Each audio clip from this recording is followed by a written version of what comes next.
How do you recognize a Desi superhero? He's the guy whose costume is stitched by his mom. And at some point, he flies to the local sabzi mandi because mom needs Loki. These were my two favorite moments in A Flying Jatt, in which director and co-writer Remo D'Souza presents what is probably the world's first Sikh superhero in cinema. It's a terrific idea, and who better to play the superhero and his bebe than Tiger Shroff and Amrita Singh? He combines an astonishing agility with a guileless demeanor and is entirely convincing as an invincible do-gooder who saves the world. And she has this defined strength of character which sadly too few filmmakers have put to good use. A Flying Jatt could have been a fun entertainer with mum as the moral center. Instead, it's just exhausting. Some of the blame can be placed on the oversized shoulders of WWE wrestler Nathan Jones, who plays the baddie Raka. Raka, as that name suggests, is an old-school villain. He has this distinctly 80s vibe. You know, back when villains had names like Raka and Teja.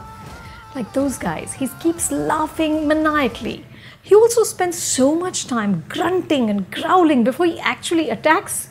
I wondered why his opponents just don't run away. Raka is powered by pollution.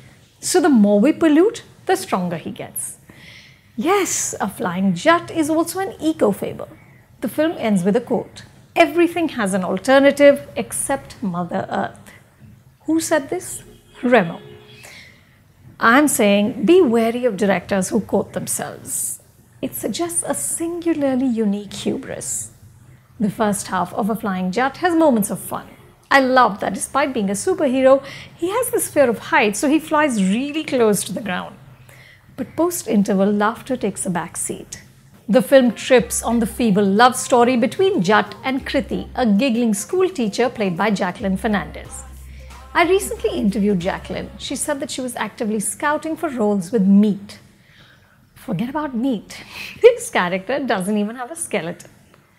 Jacqueline's most challenging moment here is an item song called Beat Pe Booty, which requires her to perform calisthenic dance moves.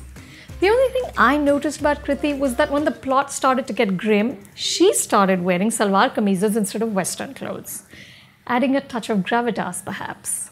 There's also KK Menon, an otherwise excellent actor reduced to hamming wildly.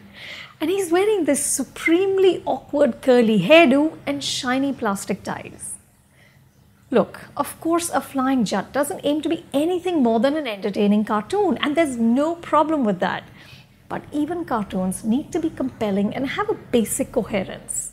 Here the narrative alternates between these elaborate fights with tacky digitized backdrops and these randomly tacked on sermons about pollution and even the Sikh faith.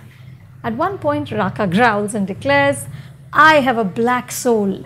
Roo meri kali hai." I wanted to say, frankly, my dear, I don't give a damn. I'm going with 1.5 stars. For more reviews like this, hit the button below and subscribe to Film Companion.